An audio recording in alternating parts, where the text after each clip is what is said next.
Welcome, welcome, welcome to my 2024 mid-year July bullet journal setup. Now I've got my future log going on. I've changed up some of my setups for this month. I've got my monthly at a glance there, and then I have gotten content creation, and then I did a Dutch door weekly spreads, and I am going to show you that as we go through. That is what I've set up. So the first thing we're going to do, of course, is we're going to paint the cover page. I did the cover page on a separate piece of hot pressed watercolor paper. It's 140 pound. And I have got tons of lilies growing just blooming in my garden right now. So that was my inspiration. I have a lot of stargazer lilies. They're this beautiful pink, and they have sort of like dark fuchsia pink freckles on their throat, and then they're edged in white. So those were my inspiration. So I've already drawn that out, and what I'm doing is I am just wetting the paper first, although my brush does have a little bit of paint still in it, but I'm wetting it, and then I'm dropping in some of that pink, that hot pink color that I've got going on there. And then I am also adding a little bit more concentrated paint. And when I say more concentrated, I just mean that it has more paint and less water in it. So it's a little bit thicker, a little bit more concentrated. It'll stay where you put it most of the time if your paper's not too wet. So that's all I'm doing. I'm just trying to get in the very initial washes. So I'm getting that light pink, and then while it's still wet, I'm just dropping in a little bit more concentrated pink in the areas that I want to have a shadow. And I'm going to just work on these lilies, and wherever I have an area that I feel like I got too much paint, I just dry my brush off onto the paper towel, and then I just sort of drag it along the paint while it's still wet, and it picks it up, and then I just wipe it off onto that paper towel. So I have gotten a little bit of a darker petal underneath that top petal, and all I'm doing is just using the same color paint with less water, and that's getting my darker shadows there.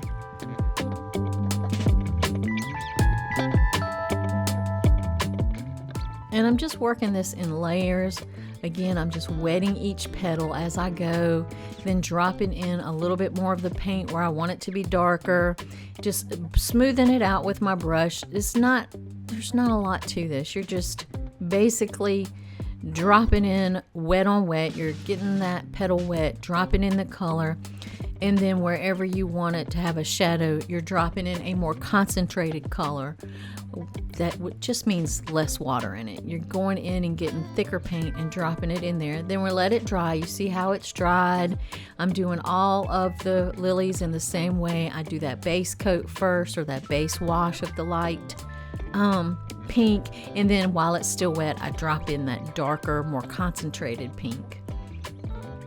Now I've jumped over to the leaves, and I'm just doing those with a really pale yellow green, a green gold, and I'm wetting those down with that, and then I'm coming back in with more of an olive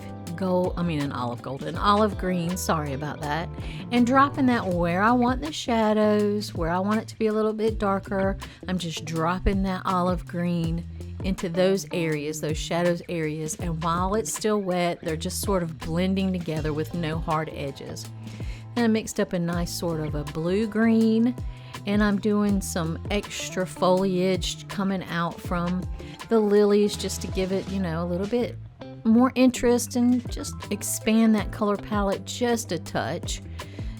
And as you see, I'm just painting sort of half circles and leaving that white of the paper shining through in the middle to look sort of like a vein, a center vein. And now that my lilies have dried, I'm coming back in with more of a magenta color, and I'm just painting in those dark shadows that are in the throat of the lily, and where it's really dark. I'm also adding a little bit of line work into those petals here and there. I'm just pulling a few lines out from those shadows across those petals. I'm not taking them all the way to the end of the petals. I'm just doing a suggestion and let your imagination take them to the end if it sees fit. Now we've got the first half of the lilies done. We're going to work on the second half of the lilies on the other side of the page. They're not exactly mirroring each other. I hand drew these, but the thought was to have lilies on each side of the word July, sort of mirroring each other, but they're not exact. I did hand draw these, so they're not going to look exactly the same. But that's what we're doing, and we're doing that same technique. We are wetting those petals with some really pale pink, or either just clean water and then dropping the pink in there. Just depends on how you want to do it. My brush is loaded with pink, and I'm just dipping it in the water and just putting it straight onto the petals. And then again, wherever I want it to be a little bit darker, I am coming in there with a more concentrated paint with less water in it and dropping it where I want those future shadows to be. I've painted around that stamen. I'm leaving it white. The stamen's green, so I'm just leaving it white for later to come back to paint green, because I don't want to paint my pink over green or green over pink, because it would just turn out looking gray. So now those have dried, and I'm coming back in and I'm doing a little bit of line work with a darker pink. You could use maybe an alizarin if you wanted to, or some type of magenta. And I'm just painting lines, and I'm trying to get those to go in the direction so that it gives those petals some form. And then where I want them to be a little softer, the edges to be a little softer, I'm just taking my damp brush and sort of going along the edges just to soften those up so I won't have too many hard edges there. Again, I'm just doing a little bit more line work right onto dry paper. And doing it on the dry paper, that makes sure that those lines just stay there. And they're really crisp. If you want to soften them, again, just take your damp brush and go along those lines, and that will soften them up.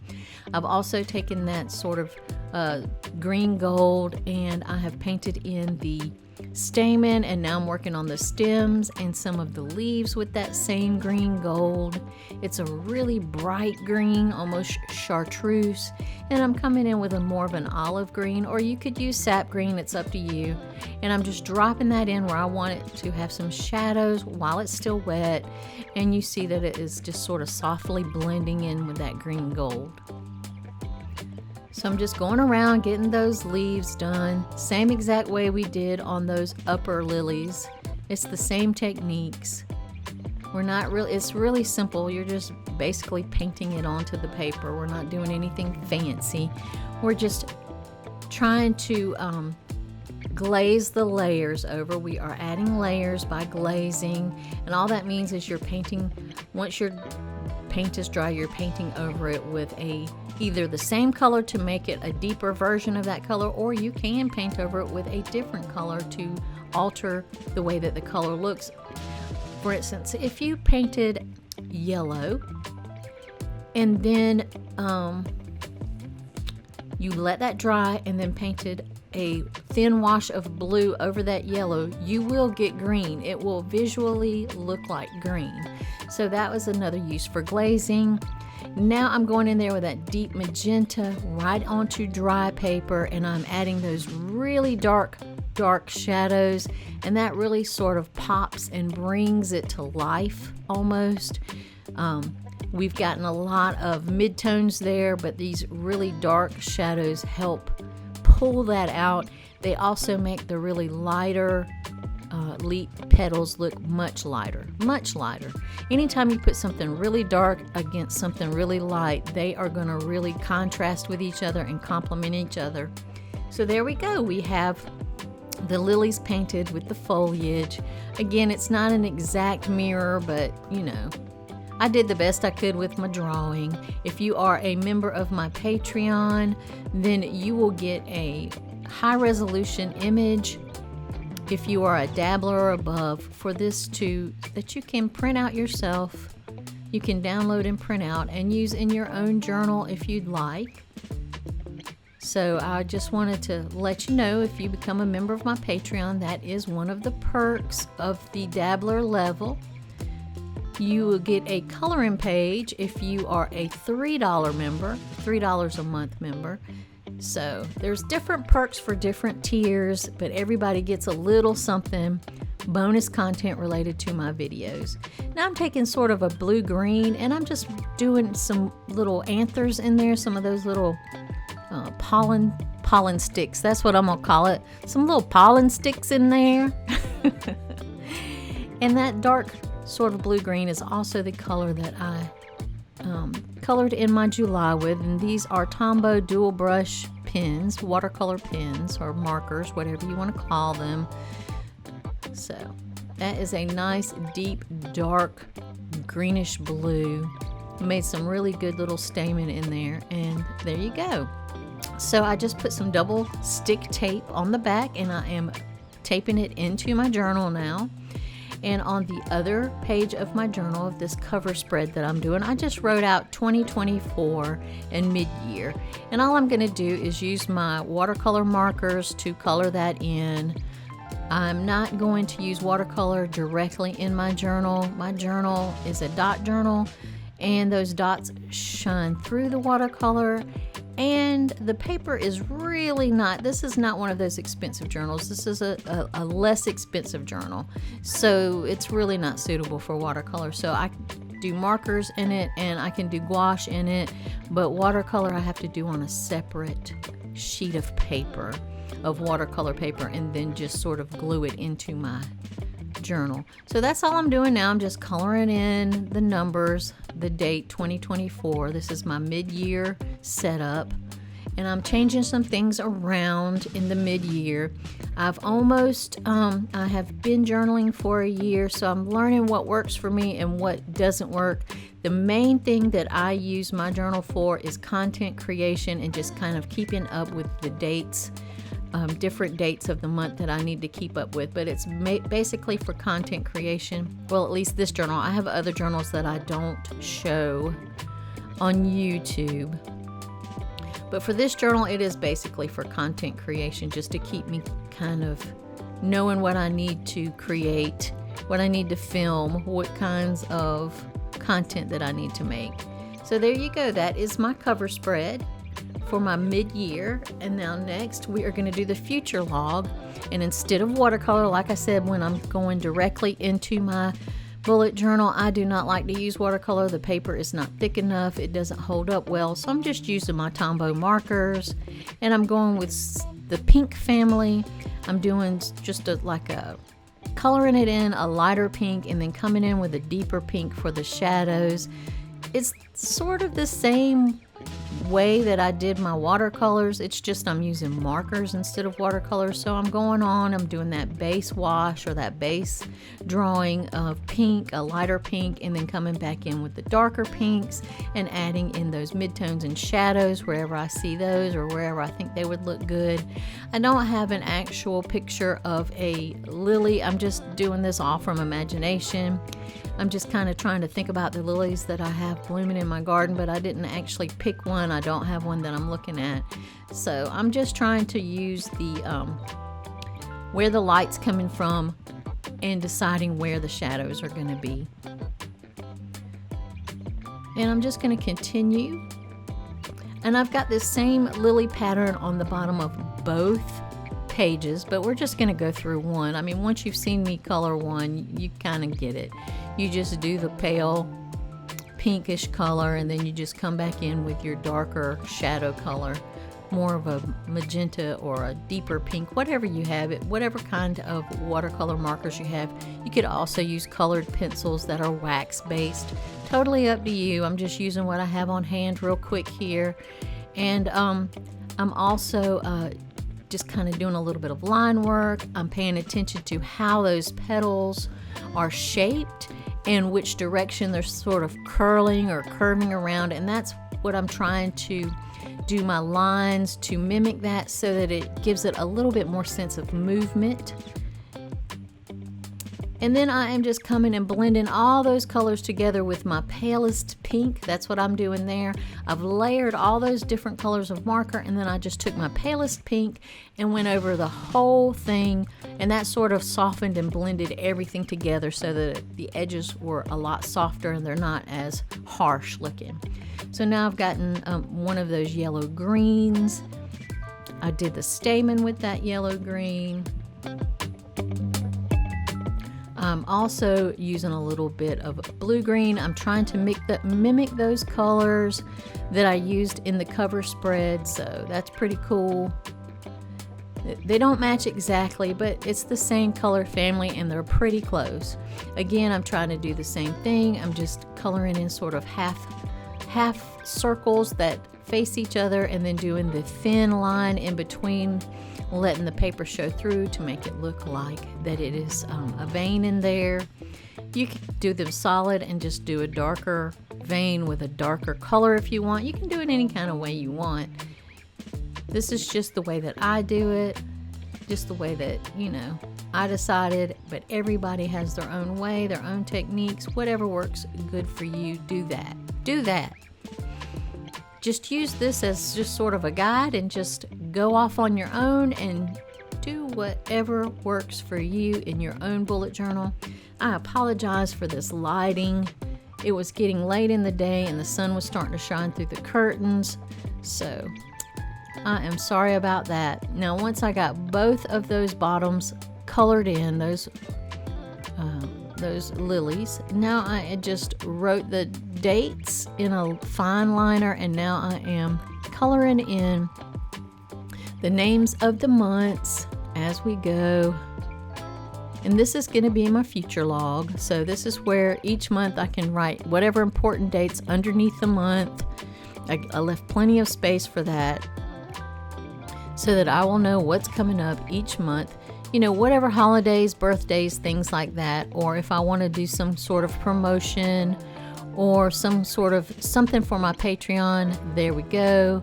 Now next is my calendar at a glance, and instead of making you watch me color every one of these lilies, we're just going to color the last one. Again, it is the same way. I did a really pale pink, and now I'm doing sort of a mid-tone pink over the really pale pink. I'm not covering that pale pink completely. I'm just going where the shadows are and where some of the lines are. Now I'm coming back with that pale pink and I'm blending it together. I'm doing another layer of that same base pale pink. And again, that just blends those together, softens it up so that those shadows don't look so harsh. We don't want harsh shadows. So that's all I'm doing there, is just blending those two different colors together. Now I'm coming back with I went back with a deeper color on that bud over there and just sort of blended that in. And now I'm coming in with some of sap green, kind of a nice spring green, putting in the stamen. I'm also putting in leaves around the lily. And then I'm coming in with a little bit of a darker green and putting those shadows in. What I'm doing is I'm letting that pink dry a little bit, because if I went right in there as soon as I finished with those lighter pinks and went in here with this deep maroonish magenta color, it would have bled and looked ugly. So I let it dry a little bit, and now I'm just coming in there. I went in there with that really dark magenta and put in the darkest darks. Then I came back with my darker green and put in the darkest darks around those leaves, like where the petals are casting shadows and things like that. And now I'm taking that pale, really pale pink and blending it all together again, so that that darker magenta will blend in softly and won't be so many harsh lines.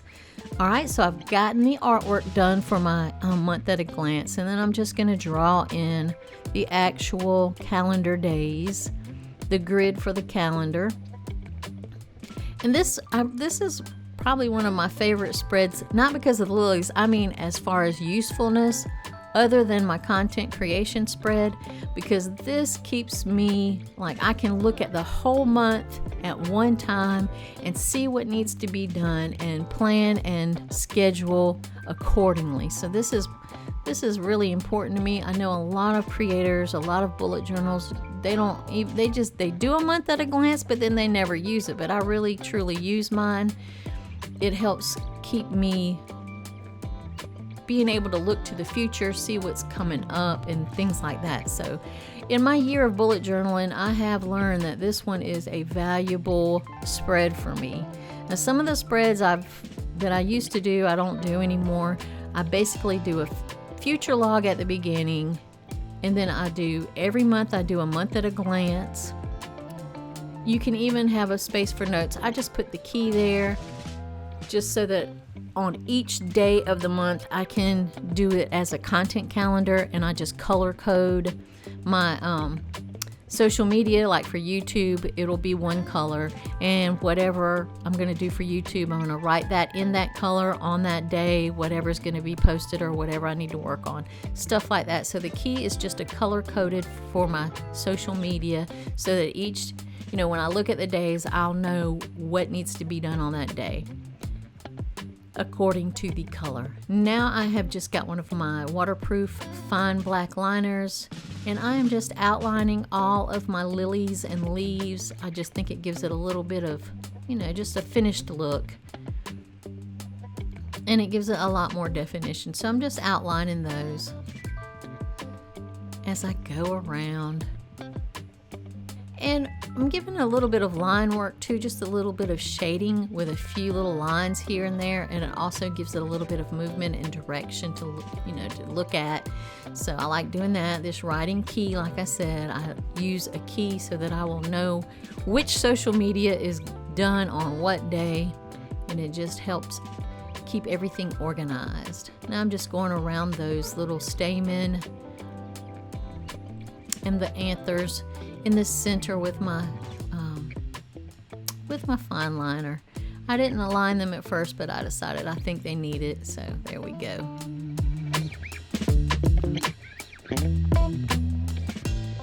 Let me get these last ones in here.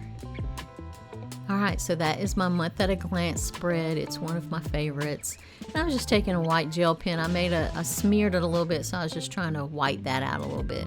Now this is my content creation page. So I've divided it up into columns. I went ahead and put the month at the top corner.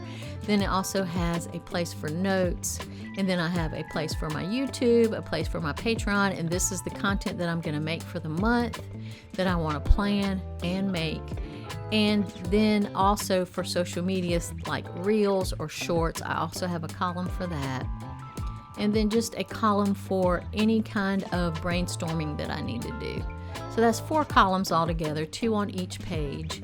And then I have also a little space for notes, or it could be weekly tasks. If you do weekly tasks every single week, the same tasks, then you could do that box that's all the way, that says notes on mine, but is all the way over there to the left-hand side. That could be like your weekly task, because what I did was I cut down Dutch doors for my weekly layouts. So I took 8 spaces, and I cut off 8 spaces of my pages for my weekly layouts, so that even when I open up for the week, I'll still have that notes sidebar that I can look at. And you can also do it on the back, on the very last page, but I haven't done anything for that last page because I haven't decided. So I'm just outlining. I'm not doing a lot of decoration on this. I've already done a lot in this month already as far as decoration, so I don't want this to be a 5-hour long video.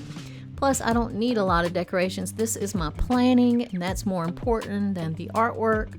So I am just writing in all of the different things that I need to think about, and then I'm leaving spaces underneath so that I can list the things that need to go under there. But see, when I open up my weekly spread, you still see that notes there on the left-hand side. That could be weekly tasks. If you do the same tasks every week and you just need to check them off or whatever, you can write those there, and then whatever week you have opened up to, you can, it'll be right there for you to see what you need to do that week. And so on this, I've got 8 boxes in my little Dutch door weeklies, 8 equal sized boxes. And that is 7 for each day of the, 7 for each day of the week. And then I have one left over. That can be a task, a to-do, important dates, anything you want that to be. For me, it's mostly just brainstorming, or if I get a thought and I need to write it down somewhere, I put it in that extra box. And, that's just the way that I do it. And I'm not doing lilies at the top. I'm going ahead, putting the days of the week and then the dates there. And I forgot to draw in the tops of those boxes. We got to get those in there. And then, of course, I smeared my notes. I'm not going to worry about it. I tried to fix it with a little bit of gel pen, but I'm just going to let it dry and fix it once it's completely dry. Then I'm just going to say week 1 up there. You see I have all the weeks already drawn out. I just need to color them. I alternated each day with a different color heading to go along with my lilies, the green and the pink. And then I'm just going to write week 1 up here and just maybe put 2 stripes at the top for decoration, just so it'll have some color. You could do more lilies if you want. I just didn't want to do any more lilies. I felt like I had plenty at the beginning of my bullet journal, but I do want to keep carrying that same color theme through. So here we go. We've got our cover spread, and then we've got our future log with plenty of space for each month to write down the important dates of that month. Then we have our month at a glance, which I really love. Then we have our content creation, which I really love. That is an important spread for me, and I've changed it a little bit. And then we have our Dutch Store weeklies, week 1, and I haven't colored out the rest of those yet because I did this at the beginning before July started, and I just got behind on it. So thank you for watching. I hope you enjoyed this.